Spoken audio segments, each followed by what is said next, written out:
Hey everyone, welcome back to our UPPSC main series. Previous classes में हम GS 5 का 25 का पेपर कंप्लीट कर चुके हैं। आज हम करने जा रहे हैं 24 का जीएस 5 का पेपर। हम रिवर्स डायरेक्शन में चल रहे हैं।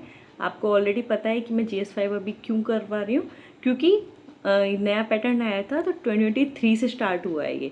तो 23, 24 और 2025 3 साल के पेपर हैं। हम इसको इजीली जीएस 5, जीएस 6 और जीएस 4 को हम अक्टूबर से पहले कंप्लीट कर लेंगे, जिससे हम प्री फुल फेज में आने से पहले मेंस रेडी भी हो जाएं। क्योंकि अगर प्री निकल भी गया और आप मेंस के लिए प्रिपेयर्ड नहीं हो तो बहुत दिक्कत होने वाली है आपको। और अभी आपके पास टाइम है तो एटलीस्ट ये 3 साल के पेपर और हमारे जीएस 4, 5 एंड 6 इसको कंप्लीट रखिए। ये कंप्लीट हो जाएंगे, आप बहुत ही मेंटली रिलैक्स फील करोगे। ऑलरेडी हमारा 25 का पेपर हो चुका है, डिटेल में एनालिसिस आप प्रीवियस क्लासेस को चेक कर सकते हो। एंड उसकी वन मैराथन क्लास भी है जहाँ पे जो हम 5 क्वेश्चन सॉल्व करते हैं वो मैंने एक साथ मर्ज कर दी है। ओके, चलिए अब हम टाइम वेस्ट नहीं करते हैं और आते हैं हमारे आज की सीरीज़ में। इसमें आज हमने क्या किया है, वही हमारे पैटर्न को फॉलो किया है। हम क्या करने वाले हैं, 5 क्वेश्चंस को देखने वाले हैं, ठीक है। और स्टार्टिंग आपको पता है जो 1 to 10 क्वेश्चन होते हैं, 8 मार्कर्स हैं एंड 125 वर्ड्स में आपको आंसर देना होता है। ये देखिए कि आपको किस तरीके से आंसर देना है।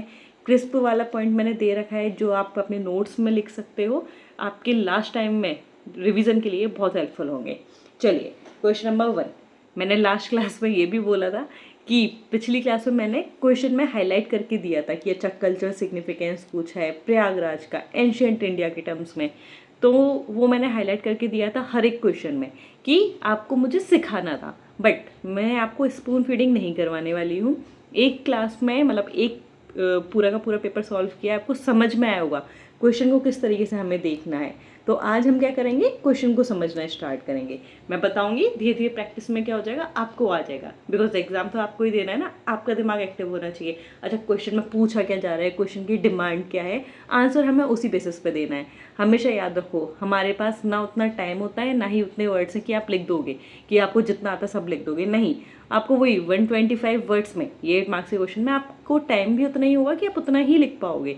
तो इसलिए हमेशा देखो क्वेश्चन क्या पूछ रहा है वही आंसर दो, क्योंकि एग्जामिनर उस पर ही मार्क्स देगा आपको।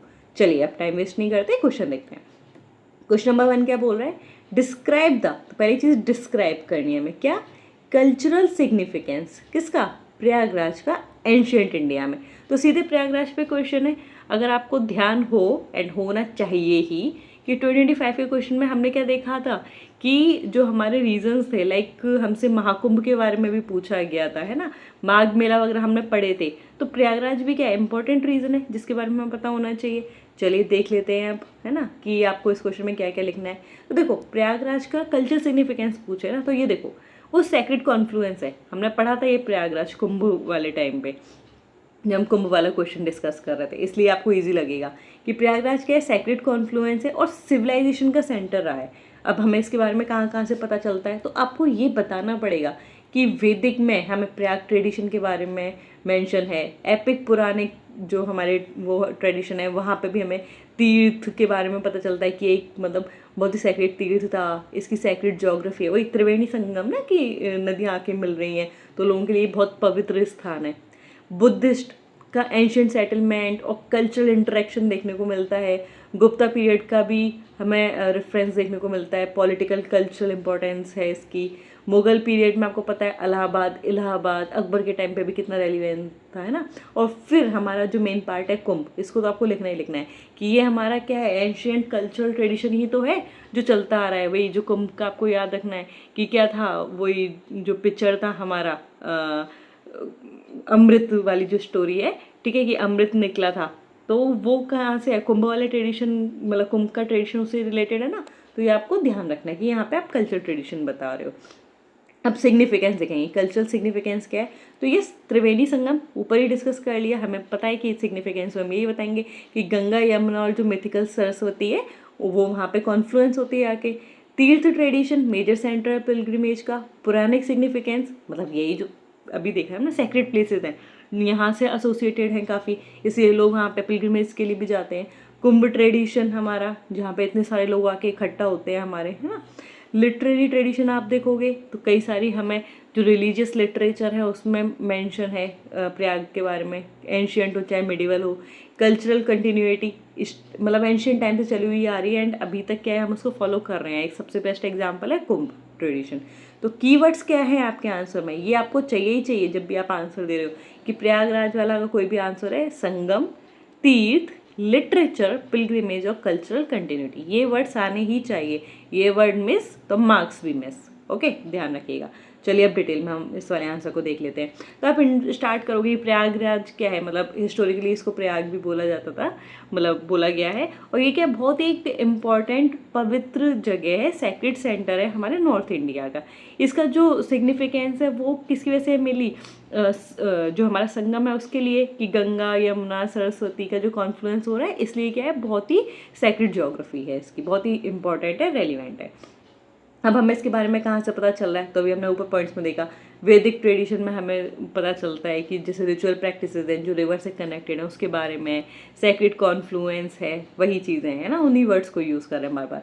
पुरानिक लिटरेचर है, तीर्थ के बारे में पता चल रहा है, एपिक्स एंड रिलीजियस टीचिंग्स है ना। तो यहाँ पे देखना कि जो रीज़न है ना ये वाला, इसके बारे में जैसे जो इम्पोर्टेंट रीज़न पड़ जाता है गंगा यमुना दो आपका है ना, तो ये इसलिए भी सेक्रेड लैंडस्केप है।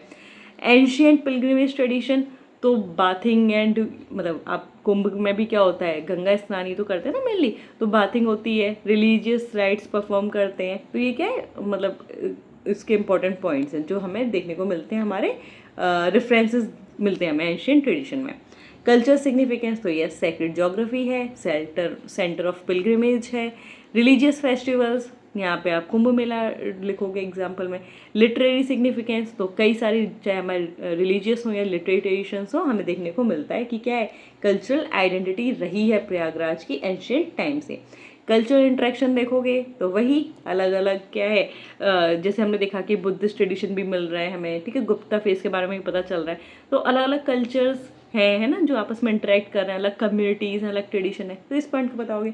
एंड कंटिन्यूटी, कि तब से जो चली आ रही है एक सेक्रेड आइडेंटिटी है जो हमारे प्रयाग की, वो आज भी क्या है, बहुत ही रेलिवेंट रखती है मॉडर्न इंडिया में। तो आपका कंक्लूजन क्या हो जाएगा, जो एंशियंट प्रयागराज है वो सिर्फ एक जोग्राफिकल सेटलमेंट नहीं है। क्वेश्चन ही बोला ना कि सेक्रेड कल्चरल लैंडस्केप है, तो आपको ये तो बताना ही बताना है इंट्रो में भी और कंक्लूजन में भी। बट डिट्टो कॉपी पेस्ट नहीं कर देना है कि अच्छा ऊपर भी सेम है ये, नीचे भी यही है और बॉडी में भी बस यही घूम रहा है, नहीं। इंट्रो में आपको जो दिया हुआ है उसी को थोड़ा सा एग्जाम्पल के साथ और अच्छे वर्ड्स के साथ बताना है कि हाँ हमें क्वेश्चन समझ में आ गया है और हम आगे ये लिखने वाले हैं। बॉडी में आप हर एक डायमेंशन को टच करते हो, हर एग्जाम्पल देने की कोशिश करते हो, हर डेटा देने की कोशिश करते हो। ओके, एंड कंक्लूजन क्या होता है कि पूरा हो गया and finally this is a conclusion. हम क्रिस्प में इसको लिख दे रहे हैं कि क्या क्वेश्चन में पूछा था एंड हमने क्या समझ के पूरा डिटेल में बता के, या तो हम आगे के लिए एक बेटर फॉरवर्ड सॉल्यूशन बता के एंड करते हैं, पर अगर हिस्ट्री टाइप के क्वेश्चन है तो हम उसका सिग्निफिकेंस बता के उसको एंड कर देते हैं। या SDG से जो हमारे सस्टेनेबल डेवलपमेंट गोल्स हैं उससे कनेक्ट करके ख़त्म कीजिए। SDGs वाले ना जितने भी हैं, मैं आपको GS1 एंड GS2 की जब आंसर राइटिंग करवाऊंगी ना तब आपको दिखाऊंगी कितना ब्यूटीफुली हम कनेक्ट कर सकते हैं पॉलिसीज़ वगैरह के साथ, हमारे कॉन्स्टिट्यूशनल वैल्यूज़ के साथ। चलिए, आपको क्वेश्चन नंबर 1 अच्छे से समझ में आया होगा, ठीक है। कोई भी वहाँ पे ऐसा पढ़ नहीं था जो मैंने स्किप किया है या जल्दी लिया है, तो मतलब आपको अच्छे से समझ आ गया होगा, क्योंकि वही मतलब नॉर्मल ही बातें थी जो ऑलरेडी हम लास्ट 25 वाले पेपर में भी कर चुके हैं, तो उसमें उतना कुछ टफ था नहीं। चलिए आते हैं हमारे क्वेश्चन नंबर 2 पे। ये बोल रहा है right about the major republics. किसके बारे में बोल रहा है, रिपब्लिक्स, जो गणतंत्र होते थे ना हमारे, ठीक है, गणराज्य जो होते थे उसके बारे में बोल रहा है। कहाँ पर लोकेटेड थे, ऑब्वियसली यूपी का ही पेपर है, ठीक है, GS5 और GS6 यूपी स्पेसिफिक है, यूपी के लिए पूछ रहा होगा। एंड उनका क्या पूछा, पॉलिटिकल सिस्टम भी पूछा, ये याद रखना है। मेजर रिपब्लिक्स कहाँ कहाँ लोकेटेड थे उसके बारे में बताना है, ठीक है। फिर उनका जो पॉलिटिकल सिस्टम क्या था 6th सेंचुरी BC में, वर्ड भी ध्यान रखना, आप इसको इंट्रो में इंक्लूड कर सकते हो कि 6th सेंचुरी BC की बात कर रहे हैं ना, तो उनका पॉलिटिकल सिस्टम भी क्या था वो हमें बताना है। चलिए देखते कैसे देखोगे। तो एंशियंट यूपी में हमें क्या है, गणराज्य ट्रेडिशन, यही रिपब्लिक्स वाली चीज़ें हमें देखने को मिलती हैं। कौन कौन से रीज़न है, क्योंकि पूछ ही लिया है सेंटर्स कौन से हैं।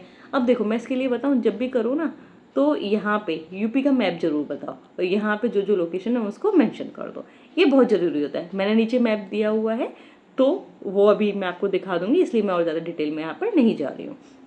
ठीक है, अब देखो शाक्यास, कपिलवस्तु, ठीक है, मल कुशीनगर एंड पावा आपको ध्यान रखना है।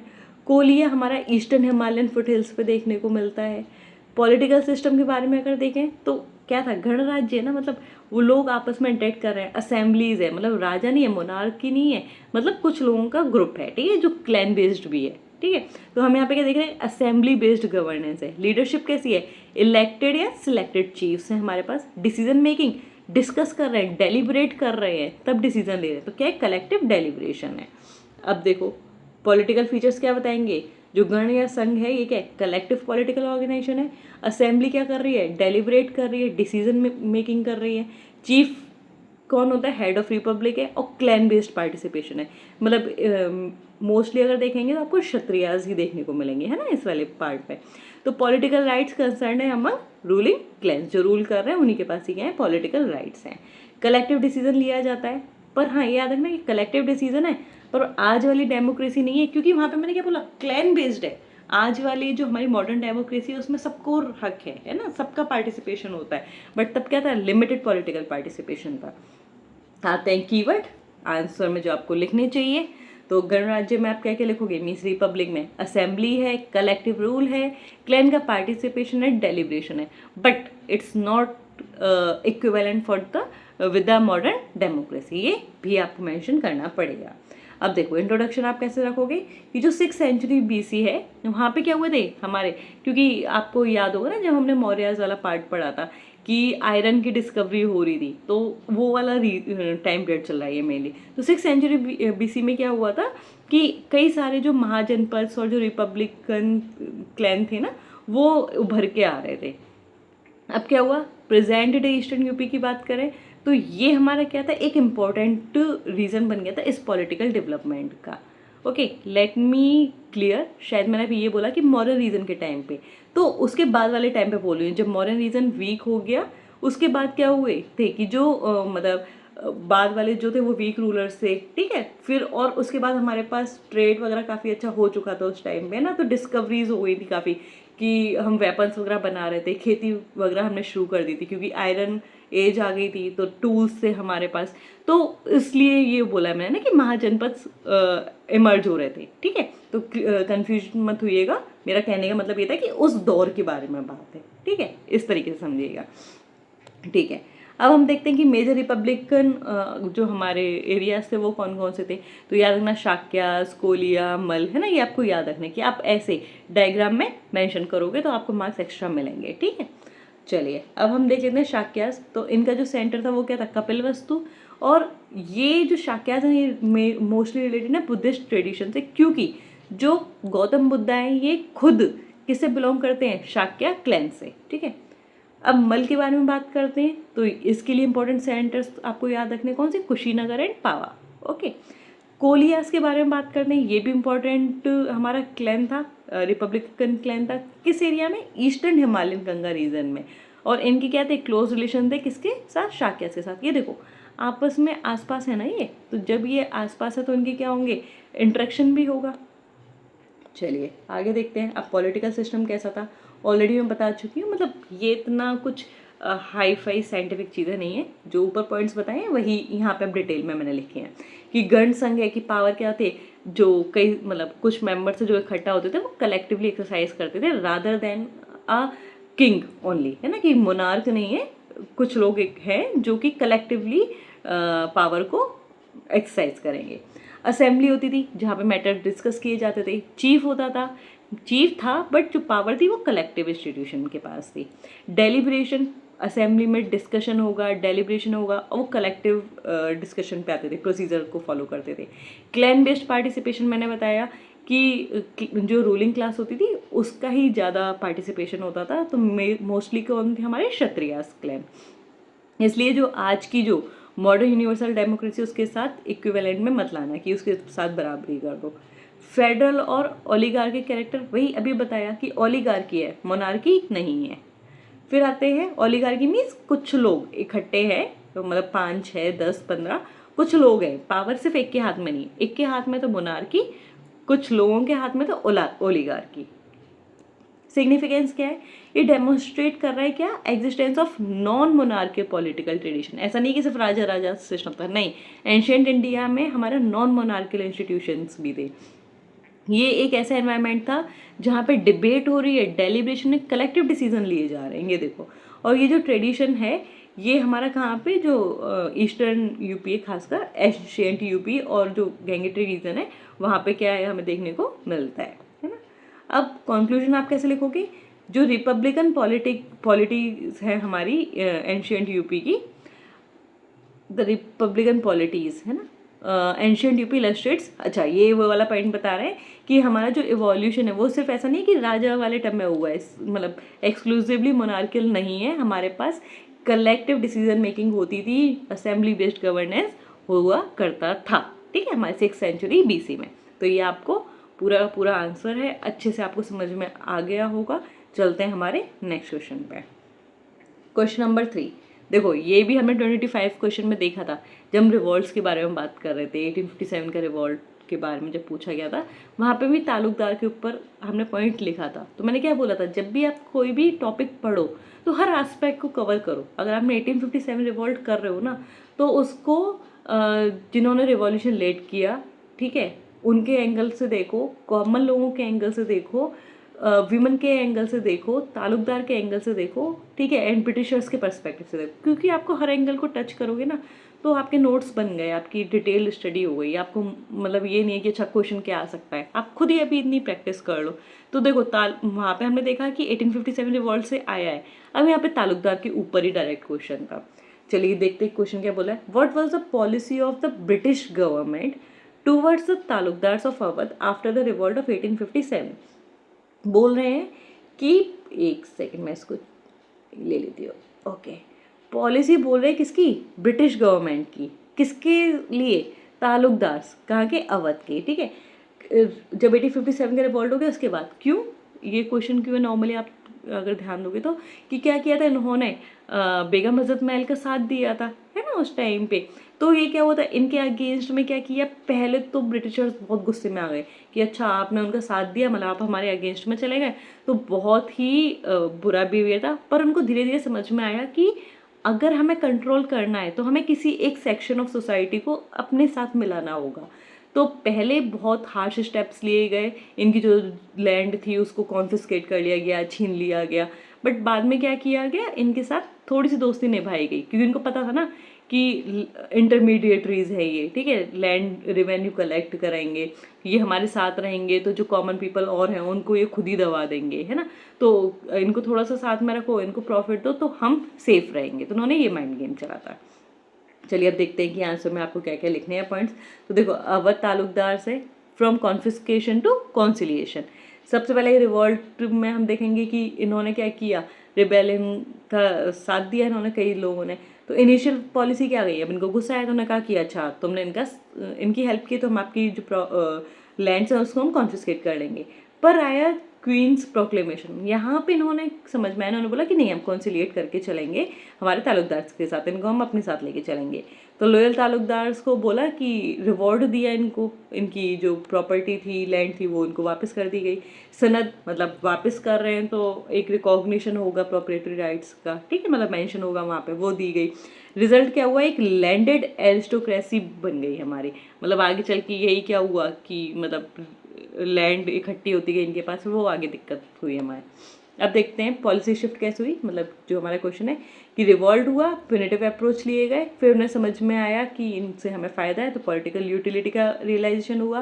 फिर उन्होंने क्या किया, साथ मिलाया, कॉन्सिलिएटरी पॉलिसी ली। फिर क्या किया, तालुकदार्स क्या हो गए, लॉयल हो गए इनके लिए कि अच्छा ये तो हमारे लिए अच्छा काम कर रहा है। कीवर्ड्स देखो तो ब्रिटिश पॉलिसी, पहले कॉन्फिस्केट, कॉन्सिलिएट एंड फिर कोलैबोरेशन। अब देखो आप आंसर कैसे लिखोगे इसका, इंट्रोडक्शन क्या बताओगे, जो अवध के तालुकदार थे वो क्या थे, पावरफुल लैंडेड एरिस्टोक्रेसी थे। जब रिवॉल्ट हुआ 1857 का, तो कई तालुकदार ने पार्टिसिपेट किया रिबेलियन के सपोर्ट में और ब्रिटिश के अगेंस्ट में, ये याद रखना है। तो स्टार्टिंग में तो क्या रही, काफ़ी हार्श रही, प्यूनिटिव रही इनकी तालुकदार के खिलाफ जो पॉलिसीज थी। फिर इनिशियल पॉलिसी क्या आई 1857 के बाद, सबसे पहले तो कॉन्फिस्केट कर ली इनकी प्रॉपर्टी राइट्स, प्रिवेंटिव मेजर्स लिए गए, जो अर्लियर अरेंजमेंट्स उसको ख़त्म कर दिया कि जब तुम हमारे साथ नहीं हो तो हम तुम्हारा साथ क्यों निभाएंगे, है ना। वेट मैं कलर चेंज कर लूँ इसका, ओके। अब शिफ्ट हुआ, क्वींस प्रोक्लेमेशन आया 1858 में, तो क्या हुआ, इनको समझ में आया अब कॉन्सिलिएशन रखना है, जो उनके स्टेट से वो उनको रिस्टोर कर दिए गए जिससे उनकी लॉयलिटी मेंटेन रहे। सनद, वही रिकॉग्निशन हुआ, पॉलिटिकल इंटीग्रेशन, अब ताल्लुकदार इनके साथ में आ गए। फिर लॉयलिटी के लिए क्या हुआ, रिवॉर्ड मिला, है ना, तो ऑनर्स मिल रहे हैं, रिकॉग्निशन मिल रहे हैं इनको। फिर रीज़न क्या था पॉलिटिकल शिफ्ट का, क्यों किया भैया, सिंपल सी बात है, वो हम पे कंट्रोल कर रहे थे तो अपना फ़ायदा देख रहे थे। उन्हें पता था कि एडमिनिस्ट्रेटिव कन्वीनियंस है, ये काम में आएंगे इंडिया के लोगों को कंट्रोल करने के, पॉलिटिकल स्टेबिलिटी मेंटेन रहेगी, ये हमारे लिए लॉयल हैं तो ये आगे ऐसे कुछ रिबेलियन में साथ देंगे ही नहीं, ये शांत रहेंगे और औरों को भी शांत करा देंगे। रेवेन्यू कलेक्शन, वही इंटरमीडिएटरीज हैंगे तो ये क्या करेंगे, लैंड का जो रेवेन्यू उसको कलेक्ट करेंगे, हम तो बस मजे करेंगे। फिर जो पॉपुलर मोबिलाइजेशन है, वही अगर लोग अगेंस्ट में जाएंगे तो इनको भी शांत कर देंगे। अब इसका इम्पैक्ट क्या पड़ा, अब ताल्लुकदार को तो उनकी लैंड मिल गई, सोशल इन्फ्लुएंस मिल रहा है, तो लैंडलॉर्ड जो क्लास थी वो पावरफुल लैंडलॉर्ड क्लास ये इमर्ज हो गई, कॉलोनियल रूल का एक इम्पॉर्टेंट पिलर बन गई।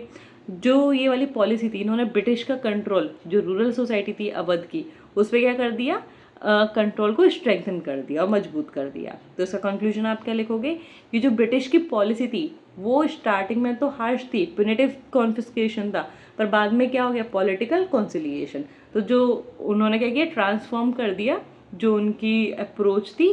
क्यों, क्योंकि उन्होंने उनको क्या करना था, अपना एलाई बनाना था, क्योंकि उनको क्या दिख रहा था, उनका प्रॉफिट, उनका बेनिफिट दिख रहा था उसमें। ओके, तो ये इंपॉर्टेंट एलाइज बन गए थे कॉलोनियल रूल के, ये आपको ध्यान रखना है।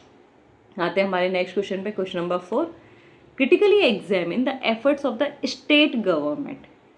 क्रिटिकली नेगेटिव पॉइंट्स बताने हैं आपको ना, क्रिटिकल करना है इसके लिए, तो नेगेटिव पॉइंट्स आपको बताने हैं, एक्सप्लेन करने efforts of state government means हमारी यूपी की, towards strengthening the health infrastructure in UP. मतलब जो यूपी ने इंफ्रास्ट्रक्चर, हेल्थ इंफ्रास्ट्रक्चर को स्ट्रेंथन करने में स्टेप्स लिए ना, एफर्ट्स जो लिए हैं उसको क्रिटिकली एक्सप्लेन करना है। अब क्रिटिकली आप एक्सप्लेन कैसे करोगे, पहले तो बताओ कि ये है क्या, क्या क्या स्टेप्स लिए गए हैं, अब बताओ कि ये तो कर दिया आपने पर ये चीज़ें तो बची हैं ना, हम आपके लिए इसीलिए क्रिटिकल हो रहे हैं कि ये पॉइंट्स बचे हैं, फिर आप वे फॉरवर्ड दे दो, एक कंक्लूजन दे दो, सिंपल।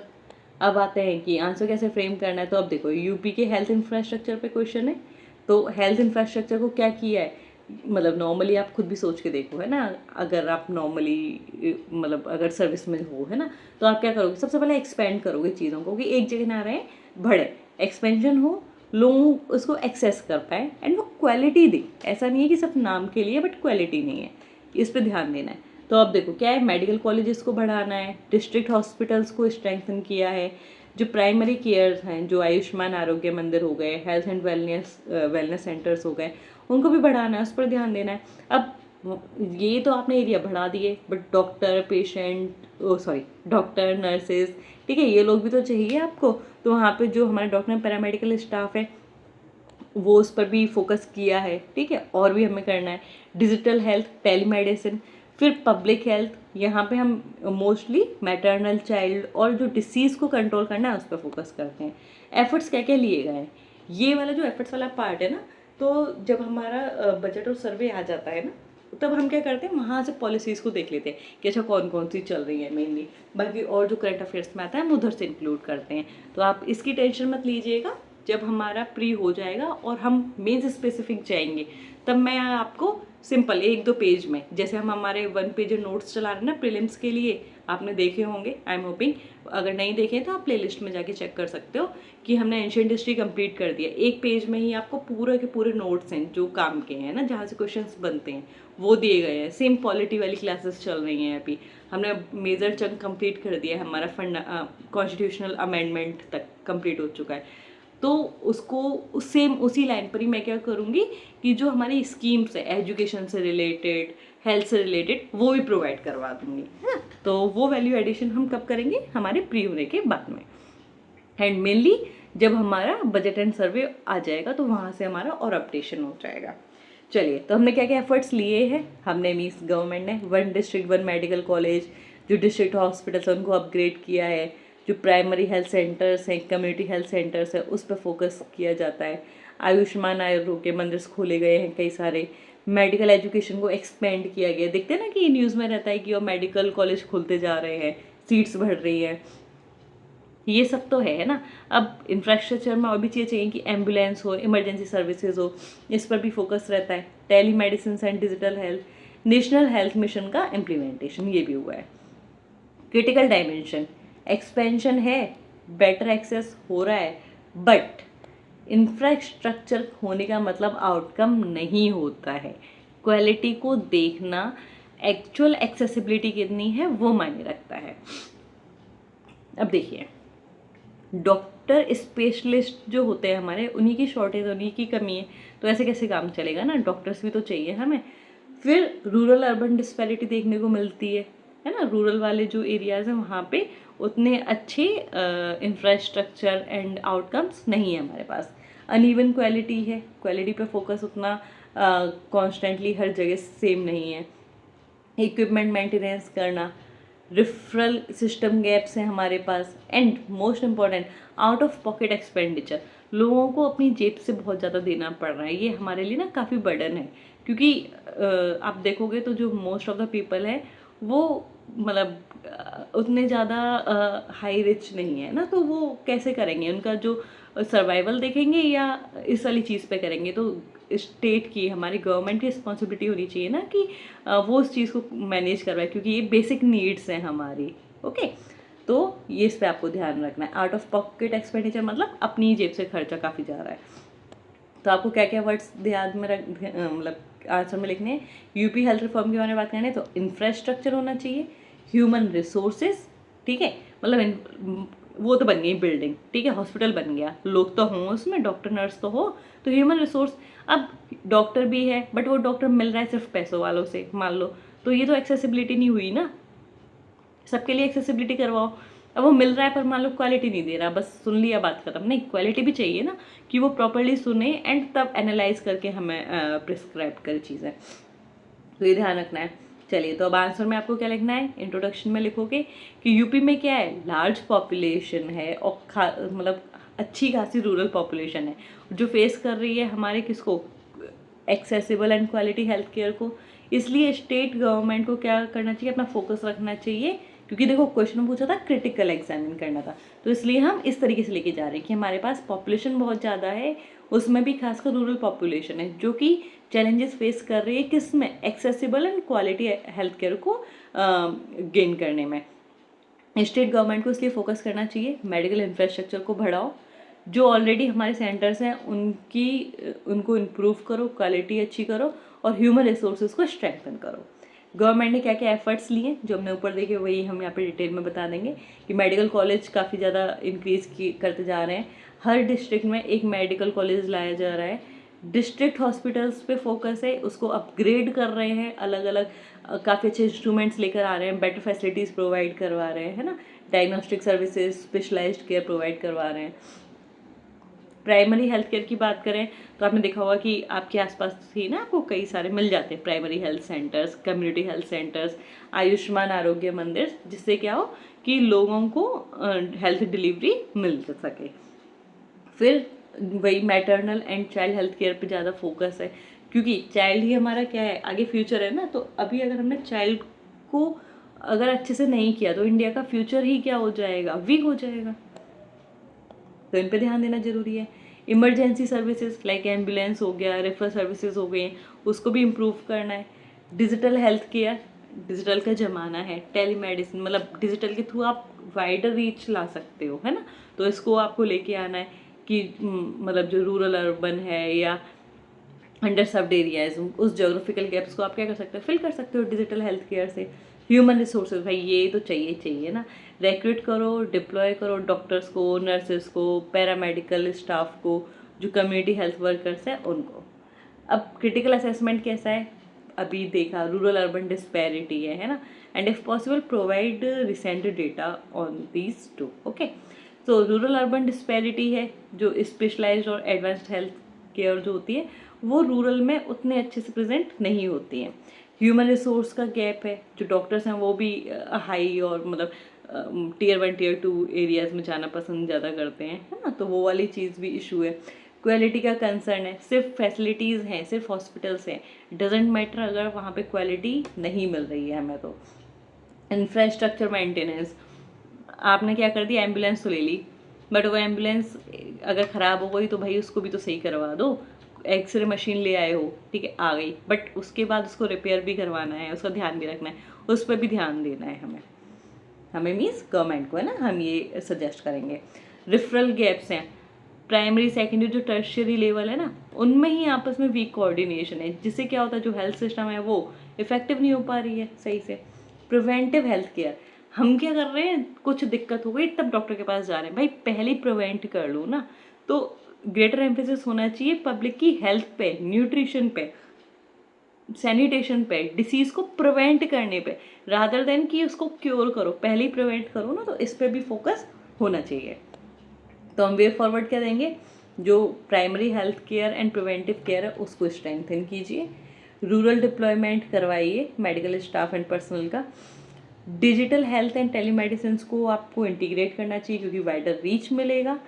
जो हमारे डिस्ट्रिक्ट लेवल पे जो डायग्नोस्टिक एंड रेफरल सिस्टम है उसको भी स्ट्रेंथन कीजिए एंड फोकस कीजिए किस पे, क्वालिटी, अफोर्डेबिलिटी एंड अकाउंटेबिलिटी पे, rather than just creation on the infrastructure alone. Okay, अब आता है कंक्लूजन। तो आप लिखेंगे कि यूपी ने कई सारे अच्छे एफर्ट्स लिए हैं और वो काम कर रहा है अपने हेल्थ इंफ्रास्ट्रक्चर को इम्प्रूव करने में, उसको स्ट्रेंथन करने में, बट अब जो हमारा मूव था कि इंफ्रास्ट्रक्चर क्रिएट करना है, अब हमें मूव करना पड़ेगा कि आउटकम्स भी बेहतर आए। तो मोर इंफ्रास्ट्रक्चर से हमें मूव करना पड़ेगा कहाँ पे, बेटर हेल्थ केयर आउटकम्स पे। तो ये कैसे होगा कि हम infrastructure, human resources, technology, preventive care और क्वालिटी एश्योरेंस को क्या कर दें, इंटीग्रेट कर दें। ये आपको ध्यान रखना है, आपके आंसर में ये वर्ड्स मेंटेन होने चाहिए कि आउटकम अच्छे होने चाहिए, डॉक्टर्स एंड नर्सेज होनी चाहिए, तो रिसोर्सेज का ध्यान रखना है, टेक्नोलॉजी चाहिए ना, प्रिवेंट करो, सिर्फ हमेशा ये नहीं क्योर करो, प्रिवेंटिव केयर पर भी ध्यान होना चाहिए, क्वालिटी एश्योर होनी चाहिए। जनरल क्वेश्चन है, जनरल आंसर देना है, बट कुछ चीज़ें जब आप प्रैक्टिस करते रहोगे ना तो हाथ अपने आप चलता है। तो ये भी आपके प्रैक्टिस सेशंस है, तो घबराना नहीं है। अब आते हैं क्वेश्चन नंबर 5 पे। ये हमें बोल रहा है डिस्टिंग्विश करना है, मतलब डिफ्रेंशिएट करना है किस किस में, consolidated fund and contingency fund of the state of Uttar Pradesh. जो हमारे कंसोलिडेटेड एंड कंटिजेंसी फंड है उसके बारे में। अगर आपने पॉलिटी पढ़ा है बेसिक भी, तो भी आप इसका आंसर दे सकते हो। कंसोलिडेटेड फंड क्या होता है, जो हमारा डे टू डे एक्टिविटीज़ में जो गवर्नमेंट को ज़रूरत होती है खर्चा करने के लिए, उससे डील करता है ना। कंटिजेंसी फंड में वो फंड होता है जिसको यूज़ करती है गवर्नमेंट, या मतलब प्रेसिडेंट भी डायरेक्टली कर लेते हैं। तो किस लिए, कि अगर कोई बहुत ही अनफोर्सिन कंडीशन आ गई, इमरजेंसी वाली कंडीशन है, तब यूज़ करेंगे ना। तो यही सिमिलर जो कॉन्सेप्ट है वो हमारे स्टेट लेवल पे भी है। तो हम क्या करेंगे, इन्हीं पॉइंट्स को बता देंगे, बस कुछ कुछ हमें कॉन्स्टिट्यूशनल टच देना पड़ेगा, जैसे आर्टिकल बताना पड़ेगा, ठीक है, और डिटेल में थोड़ा सा बताएंगे। तो ये आंसर हो गया। मीन्स आपको GS2 का अगर डिफरेंस पता है तो आप क्या कर सकते हो, इस आंसर को आराम से लिख सकते थे। अब देखो आपको आंसर कैसे फ्रेम करना है, तो आप बताओगे स्टेट फंड्स, ये हमारे कॉन्स्टिट्यूशनल फाइनेंशियल आर्किटेक्चर है ना। फंड से क्या है, हमारा फाइनेंस का काम चल रहा है। तो जो कंसोलिडेटेड फंड है ये रेगुलर फाइनेंसेस हैं हमारे, किस आर्टिकल में, आर्टिकल 266।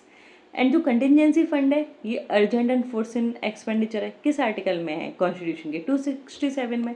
अब हम बात करते हैं हमारा यूपी के जन आते हैं पॉइंट्स पर, तो बेसिस देखते हैं। कॉन्स्टिट्यूशनल बेसिस आर्टिकल बता देंगे आप, पर्पस क्या है अभी बताइए, तो रेगुलर है, ये हमारा क्या है, अनफोर्सिन एंड अर्जेंट एक्सपेंडिचर है।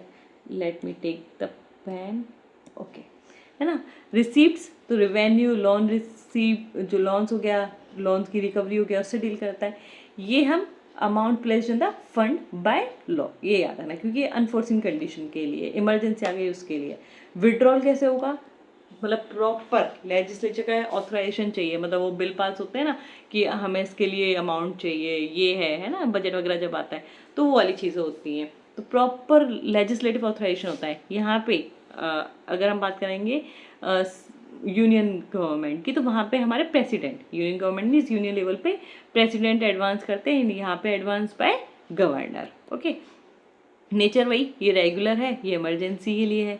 लेजिस्लेटिव कंट्रोल देखोगे तो ये डायरेक्ट किसके थ्रू होता है, एप्रोप्रिएशन के थ्रू।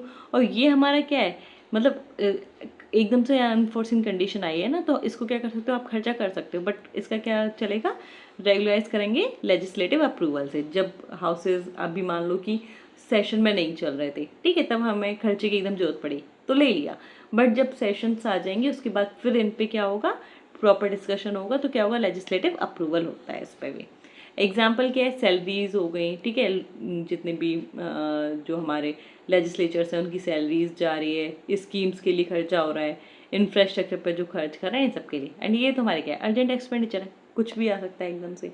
तो कीवर्ड आपको बस समझ में आ गए होंगे कि कंसोलिडेटेड रेगुलर है, लेजिस्लेटिव कंट्रोल है, कंटिजेंसी अर्जेंट है, एडवांसेस में आप निकाल सकते हो, एंड बाद में रेगुलराइज होता है उसका। तो इंट्रोडक्शन में आप क्या दोगे कि कॉन्स्टिट्यूशन में एक अच्छे से हमें डिस्टिंक्ट फाइनेंशियल आर्किटेक्चर दिया गया स्टेट गवर्नमेंट के लिए। जो कॉन्स्टिट्यूटेड फंड है ये स्टेट का क्या है, रिपोजिटरी है, प्रिंसिपल रिपोजिटरी है, जबकि जो कंटिजेंसी है वो हमारी इमरजेंसी कंडीशंस के लिए है कि हम तुरंत वहाँ से विड्रॉ कर सकते हैं। मेजर डिफरेंसेस हमें बताने हैं। अब देखो, अगर मेजर डिफरेंसेस टाइप का क्वेश्चन है ना, तो जो मैंने ऊपर टेबल में बताई थी ये वाली, है ना, आप इसको बना के आना, क्योंकि आपके पास टाइम उतना ही होगा और देखो क्लियरली आपको पता चल रहा है कि अच्छा क्या क्या है, रादर देन कि आप मतलब हर पैराग्राफ बनाओगे, ये वाली टेबल आप डायरेक्टली बना के आना। ओके, मार्क्स आप ज़्यादा फैच कर पाओगे। तो ये वही पॉइंट्स हैं कि किस आर्टिकल में है ना, नेचर क्या है, सोर्सेज क्या हैं, विड्रॉल कैसे होगा, लेजिस्लेटिव कंट्रोल किसका है, ठीक है, पर्पस क्या है, मतलब जो ऊपर हमने पढ़ा है ना पूरा टेबल में, वही वाले पॉइंट्स हैं और कुछ भी इसमें एक्स्ट्रा नहीं है। तो वही पॉइंट्स रिपीट हो रहे हैं, इसलिए मैं उसको दोबारा रिपीट नहीं कर रही हूँ। ओके, तो कंक्लूजन में आप क्या लिखोगे कि ये दो फंड्स हैं, ऐसा नहीं अलग अलग हैं, ये एक दूसरे को कॉम्प्लीमेंट करते हैं, क्योंकि जो कंसोलिडेटेड फंड है वो इंश्योर कर रहा है कि फाइनेंशियली अकाउंटेबिलिटी और लेजिस्लेटिव कंट्रोल मेंटेन रहे, मतलब रेगुलर एक्सपेंसेस चलते रहे। बट जो कंटिजेंसी फंड है वो क्या दे रहा है, फिजिकल फ्लेक्सिबिलिटी दे रहा है ना इमरजेंसी के टाइम पे, कि इमरजेंसी है तो आप क्या कर सकते हो, यूज़ कर सकते हो। तो इसलिए ये दोनों क्या कर रहे हैं, बैलेंस बना के चल रहे हैं, कॉन्स्टिट्यूशन का ओवरसाइट ओवर किस पर, एडमिनिस्ट्रेटिव रिस्पॉन्सिवनेस पे, कि ठीक है आप ले लो जो एडमिनिस्ट्रेशन है आपने यूज़ कर लिया, बट कॉन्स्टिट्यूशन का ओवरसाइट है, रेगुलर वाला है, मीन्स कंसोलिडेटेड है, तो आप लोगे ही तब जब लेजिस्लेशन पास कर देगा। पर कंसोलिडेटेड में आपने ले लिया, खर्चा कर लिया, ठीक है, क्योंकि इमरजेंसी सिचुएशन थी, तो खर्चा करने के बाद उस पर क्या आएगा, डिस्कशन होगा हमारा, ठीक है। तो ये हमारा क्या हो गया, कंक्लूजन। आई एम होपिंग कि आपको पांचों क्वेश्चंस अच्छे से समझ में आए होंगे, एंड आप आज ही की आज क्लास को देख के रिवाइज भी कर लेंगे। ऑल्दो ये मैंने आपको PDF पहले ही प्रोवाइड करवा दी है टेलीग्राम पे, मैं आपको पहले क्लास से पहले ही नोट्स प्रोवाइड करवा देती हूँ टेलीग्राम पे, तो उस आप टेंशन मत लीजिए कि नोट्स मिलेंगे या नहीं मिलेंगे या क्या कैसे है, उसका टेंशन लेने की ज़रूरत नहीं है। बस आपका काम क्या है कि अपनी प्रैक्टिस, अपनी रिवीजन, ये सब करते रहो अच्छे से, है ना। और बाकी अगर कोई भी कंसर्न है, कोई भी इशू है, आप टेलीग्राम पे मुझसे डायरेक्टली कनेक्ट कर सकते हो, हम वहाँ पे सॉर्ट आउट करने की कोशिश करेंगे पूरा। एंड बाकी प्री वाली चीज़ को भी हल्के में नहीं लेना है, प्री को भी करते रहना है अपन को। तो जो एंशियंट हिस्ट्री की क्लासेस कंप्लीट हो चुकी है, उस पर बेस्ड MCQs कंप्लीट हो चुके हैं, उसको आप अपने फ़ायदे के लिए यूज़ करो, उसको देखो एंड रिवाइज करते रहो, है ना, आपके सिलेबस कंप्लीट होता जाएगा। तो जो एंशियंट हिस्ट्री हो गया, पॉलिटी का मेन पार्ट हो गया है लिटरली। अगर आज वाली क्लास के बाद अगर मैं क्लास नहीं लूँ, ऐसा नहीं है नहीं लूँगी, मैं सारी क्लासेस लूँगी, पूरा सिलेबस कंप्लीट करवाऊँगी, बट अगर मैं एक बोल रही हूँ हाइपोथेटिकली कि मान लो आज के बाद मैं क्लास नहीं भी लूँ ना, तो भी आपका पॉलिटी का वो पार्ट हो गया जहाँ से क्वेश्चंस बनते हैं, historical background, making of the constitution, salient features, आपका यूनियन एंड इट्स टेरिटरी, ठीक है, सिटीजनशिप हो गया आपका, एंड क्या बोलते हैं, fundamental rights, fundamental duty, and DPSP, constitution amendment, ये सारे चैप्टर्स हो गए, यही तो बेस है, यहीं से क्वेश्चन बनते हैं। कहाँ कहाँ ट्रैप होता है, जहाँ आपको फंसाते हैं, मैंने वो सब मेंशन किए। एंड साथ में सोचो कि आपको डेली MCQ प्रैक्टिस भी हो रही है उस पर, तो उसका यूज़ लो ना, अपना प्रिपरेशन को अच्छे से स्ट्रीमलाइन करते चलो। मैंने उसी अकॉर्डिंग ये कोर्स डिज़ाइन किया है कि आप पहले क्लासेस लो, उसके बाद आप MCQs प्रैक्टिस भी करो, ठीक है, रिवीजन भी हो जाएगा एंड मेंस आपका चल ही रहा है, तो भाई हेडेक आपको नहीं लेनी है, आपको चीज़ें मिल रही हैं ऑलरेडी स्ट्रीमलाइन होके, आपको सिर्फ क्या करना है, पढ़ना है, रिवाइज करना है। ओके, एंड एक चीज़ जो आप मेरे लिए कर सकते हो, सेशन को लाइक ज़रूर कर दीजिएगा, ठीक है, अपने फेलो एस्पिरेंट्स के साथ शेयर ज़रूर कीजिएगा, ठीक है, एंड चैनल को अगर सब्सक्राइब नहीं किया है तो प्लीज़ चैनल को सब्सक्राइब ज़रूर कर दीजिएगा। चलिए मिलते हैं कल हमारे नेक्स्ट क्वेश्चन के साथ, तब तक take care, have a nice day.